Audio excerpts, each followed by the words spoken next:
بسم اللہ الرحمن الرحیم۔ آج ہم سیکھیں گے کہ اگر کسی شخص پر مشکل آ پڑے تو اس کی دعا۔ ویڈیو شروع کرنے سے پہلے اگر آپ ہمارے چینل پر نئے ہیں تو ہمارے چینل کو ضرور سبسکرائب کیجئے تاکہ ہماری آنے والی ہر ویڈیو بر وقت آپ تک پہنچ سکے۔ تو وہ دعا کیا ہے جو اللہ کے نبی صلی اللہ علیہ وسلم نے ہمیں سکھلائی؟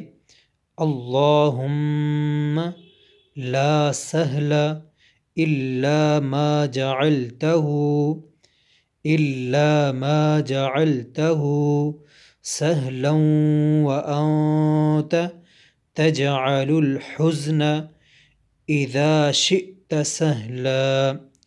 دوبارہ ریپیٹ کر لیتا ہوں۔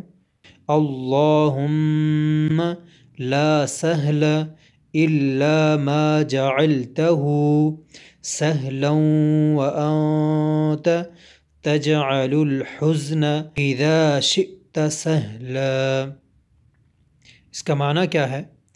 اے اللہ، کوئی کام آسان نہیں ہے مگر جسے تو آسان بنا دے، اور تو جب چاہتا ہے مشکل کو آسان بنا دیتا ہے۔ بڑی پیاری دعا ہے جو اللہ کے رسول صلی اللہ علیہ وسلم نے ہمیں مشکل وقت کے اندر پڑھنے کے لیے سکھائی، تو اسے خود بھی یاد کریں اور اپنے دوست احباب سے ضرور شیئر کریں۔ جزاک اللہ۔